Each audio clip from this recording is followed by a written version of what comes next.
Day 364, Saturday, February 10th.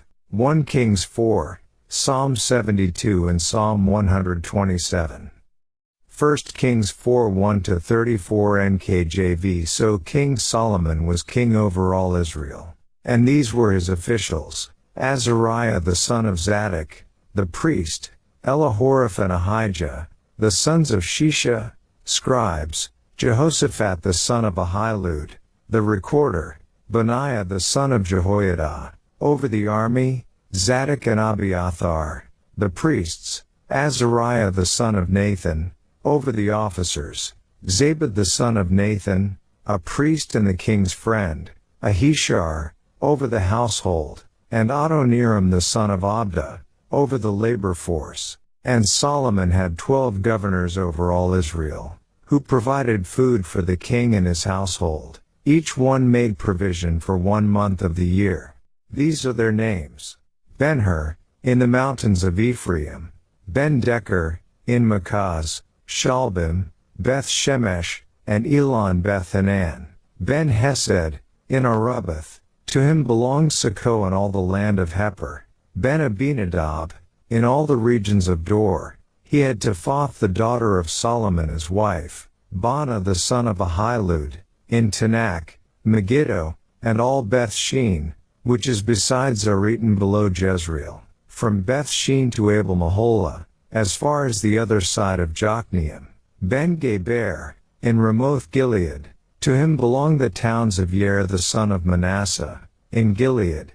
To him also belonged the region of Argob and Bashan, 60 large cities with walls and bronze gate bars; Ahinadab the son of Iddo, in Mahanaim; Ahimaaz, in Naphtali. He also took Basemath the daughter of Solomon as wife; Baanah the son of Hushai, in Asher and Aloth; Jehoshaphat the son of Paruah, in Issachar; Shimei the son of Elah, in Benjamin; Geber the son of Uri, in the land of Gilead, in the country of Sihon king of the Amorites, and of Og king of Bashan.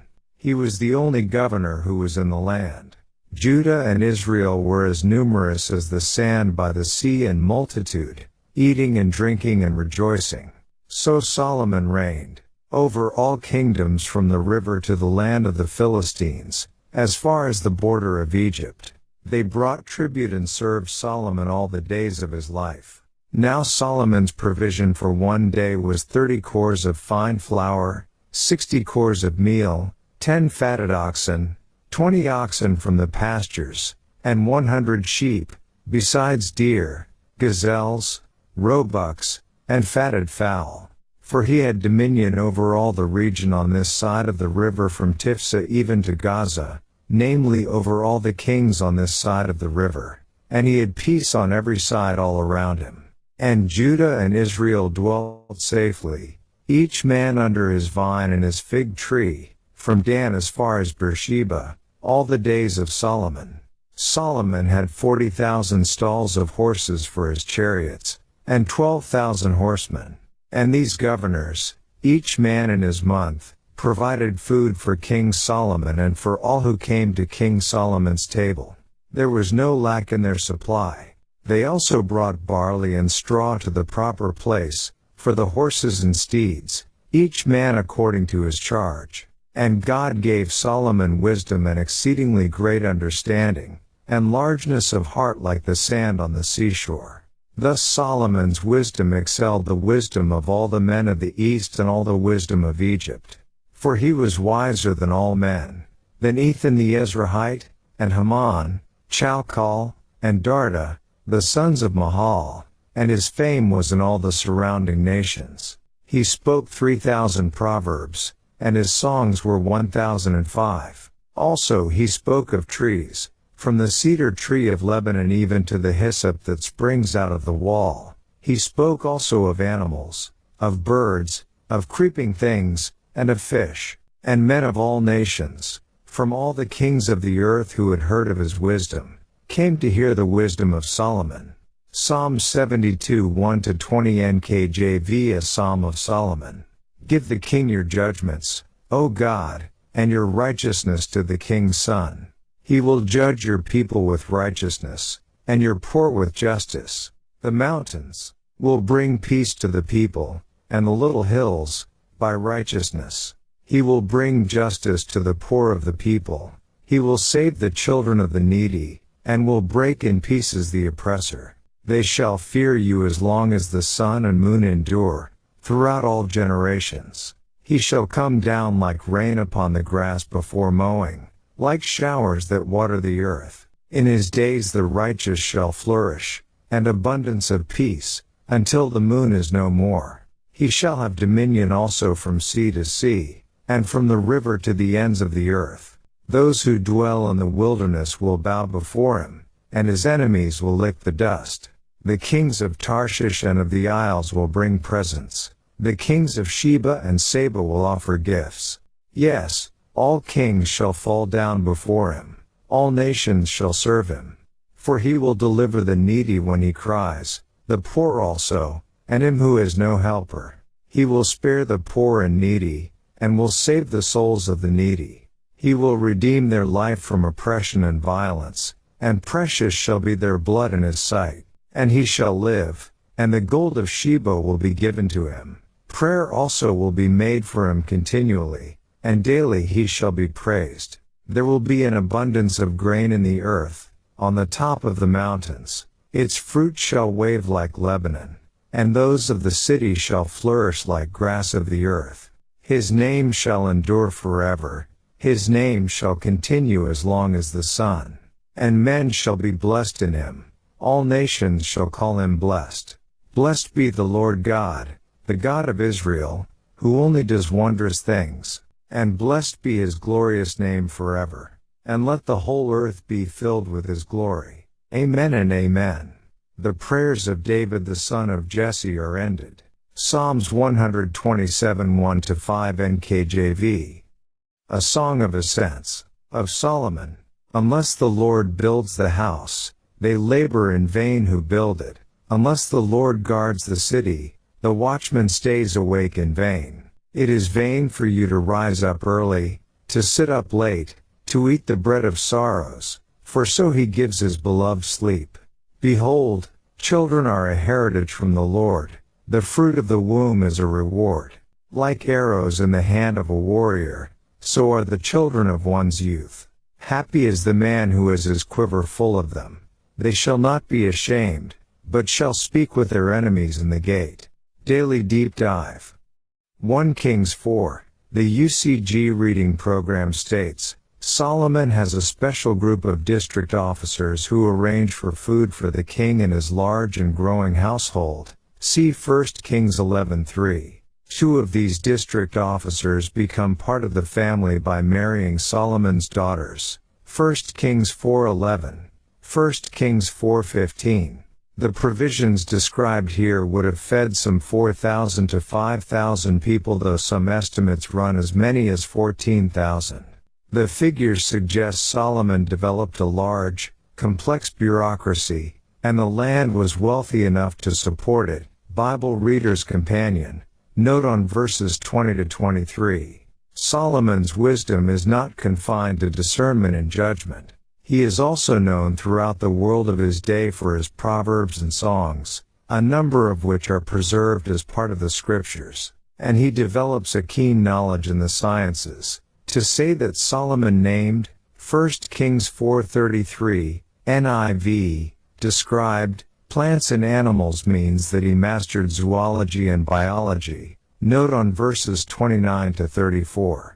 He also gets involved in building projects, some of which we will read about in the next few chapters, and others which are described in Ecclesiastes 2-4-6.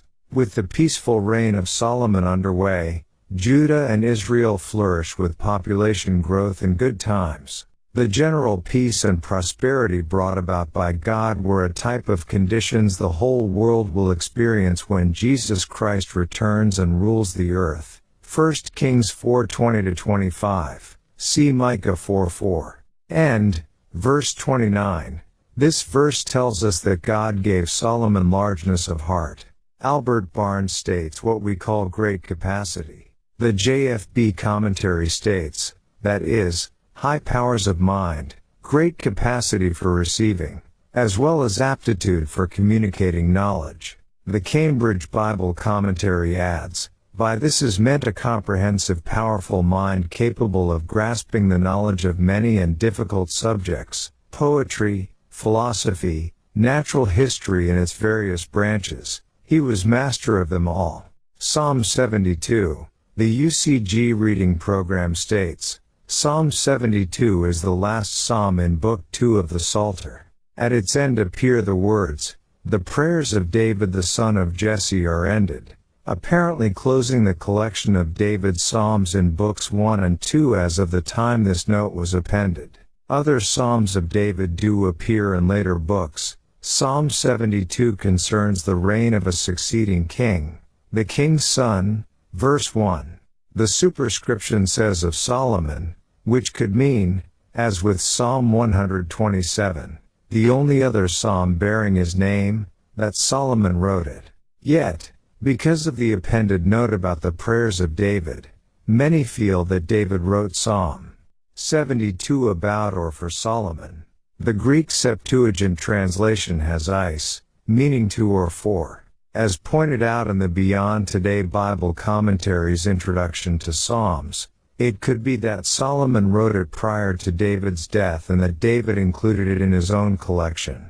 Or it could just as well be that, following David's death, Solomon appended his own psalm to the end of the collection of his father's psalms. The Protestant reformer John Calvin argued that David gave the substance of Psalm 72 in a spoken prayer before his death and that Solomon afterward set it down in the form of a psalm, composing the poetry and music himself. See Expositor's Bible Commentary, footnote on verse 1.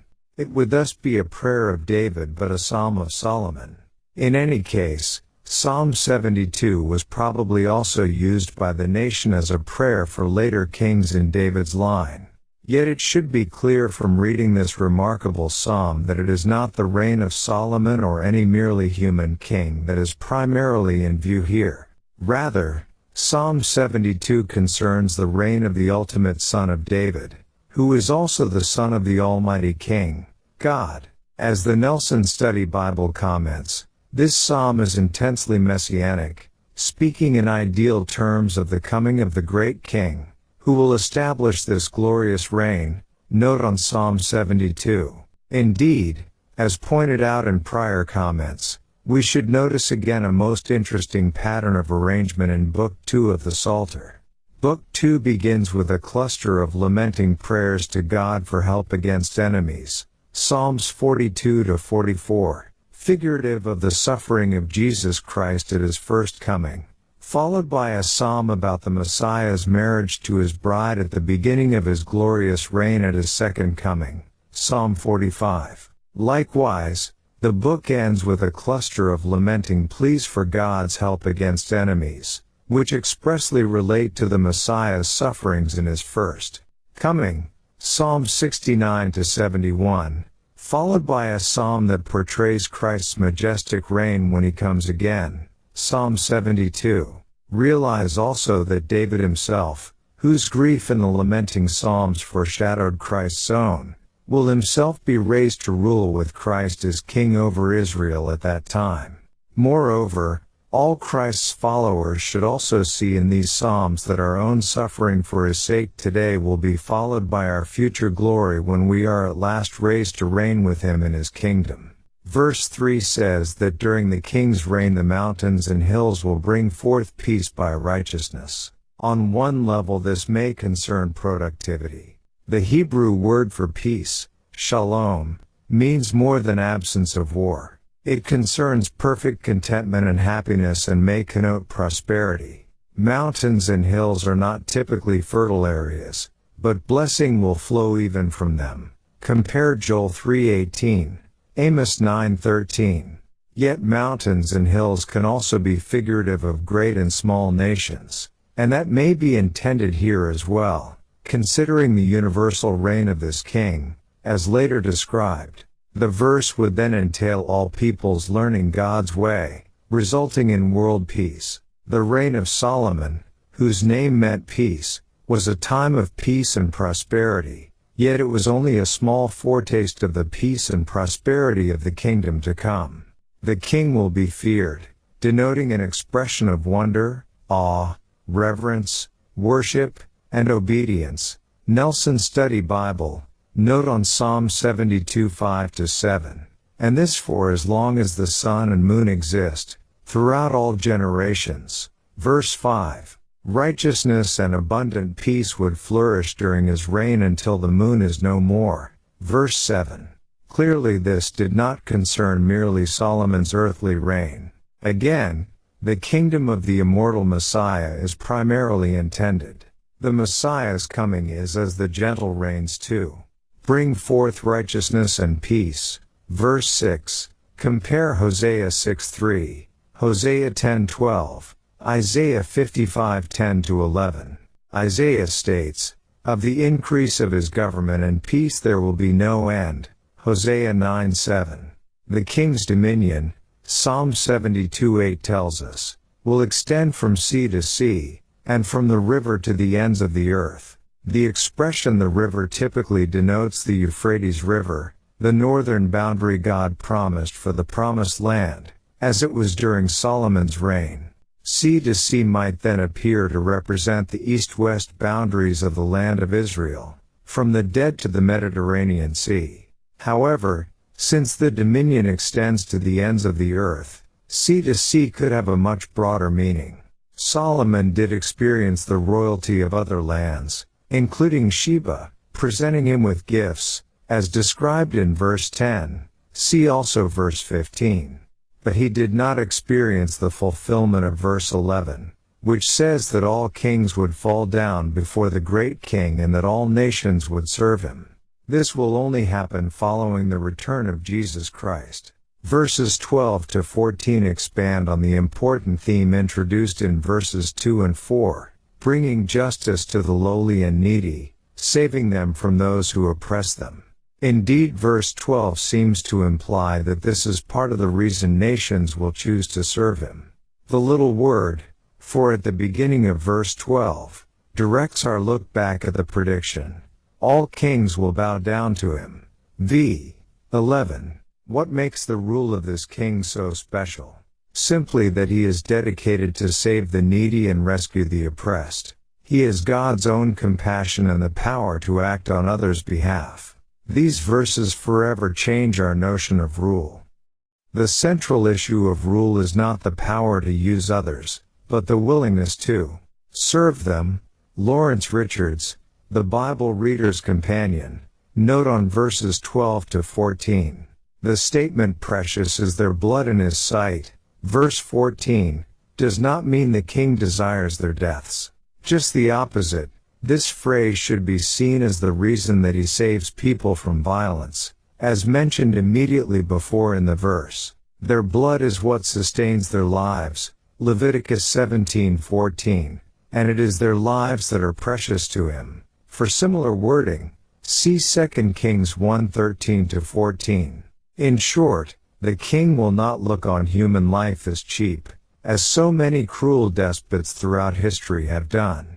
Rather, he values it very highly, and violence will be eliminated during the rule of his kingdom. Isaiah 11:9. In Psalm 72:17, the mention of all peoples being blessed through him recalls the promise to Abraham. See Genesis 12:3, Genesis 22:18, and suggests that it will be fulfilled through the royal son of David, ultimately the Messiah. Zondervan NIV Study Bible, note on Psalm 72:17. Verses 18-19 were probably added to the psalm a closing doxology, expression of praise, when Book 2 of the Psalter was completed, and the prayers of David note in verse 20, as already mentioned, was probably also appended at that time. And Psalm 127. The UCG reading program states, Psalm 127, the central psalm of the Songs of Ascents, is one of only two psalms with Solomon's name in the title, the other being Psalm 72. As the second Song of Ascents in the third set of three, Psalm 127 is one of trust in God, acknowledging Him as the source of security and posterity. The key word here is the thrice repeated vain, verses 1 to 2, showing the futility of life apart from God. It reminded the pilgrims on their way to Jerusalem that all of life's securities and blessings are gifts from God rather than their own achievements. See Deuteronomy 28 1-14.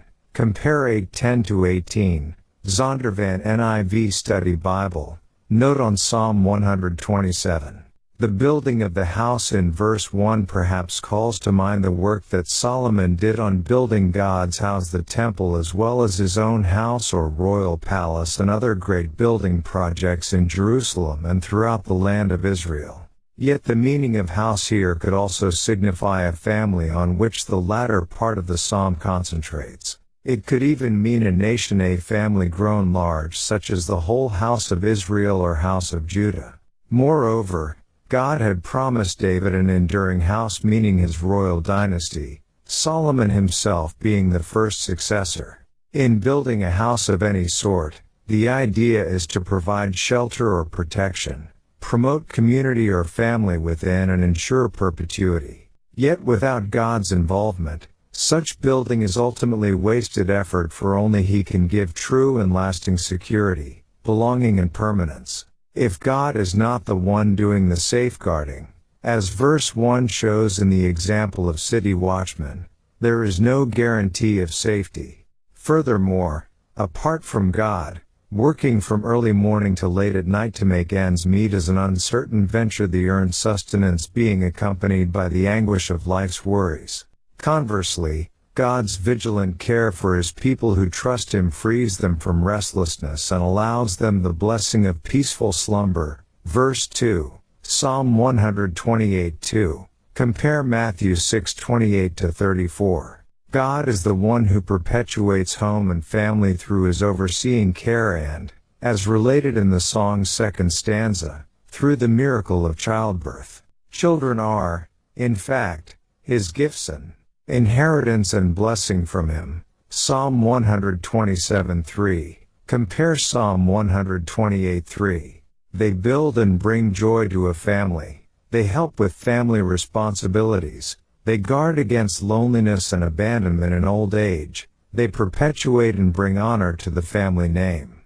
In ancient times, having many children was regarded as a symbol of strength.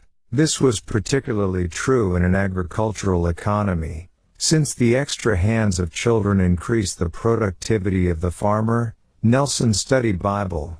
Note on verses 35. A man with a large family enjoyed a measure of respect and recognition among his peers. When citizens met at the city gates to discuss business, such a man was not ashamed to speak his mind even to enemies, who would think twice before acting against a person with a large family, fearing his many defenders against accusations, an increased possibility of retribution, and the perceived evidence of God's favor. Verse 5.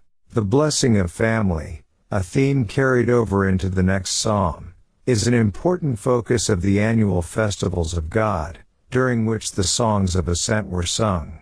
For not only do the feasts look forward to the redemption and restoration of the family of Israel and that of all mankind, which truly is one great family, but this is all part of God's plan of building His spiritual family and eternal inheritance in which we may all share.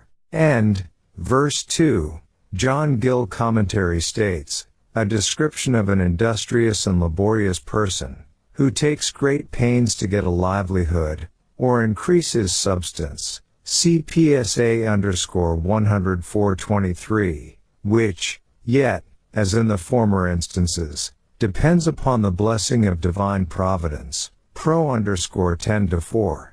For, after all, it may come to nothing more at last than to eat the bread of sorrows, that is, to eat bread gotten with much sorrow and labor. Such get bread, and that is all, and not that without the providence of God, for so He gives His beloved sleep, that is, the Lord, such who are partakers of His grace, that fear and love Him. To them, thus diligent and industrious, He gives not only bread to eat, but sleep, which to a laboring man is sweet, and having food and raiment, he gives them contentment, quietness, and satisfaction of mind, which is the greatest blessing of all. And,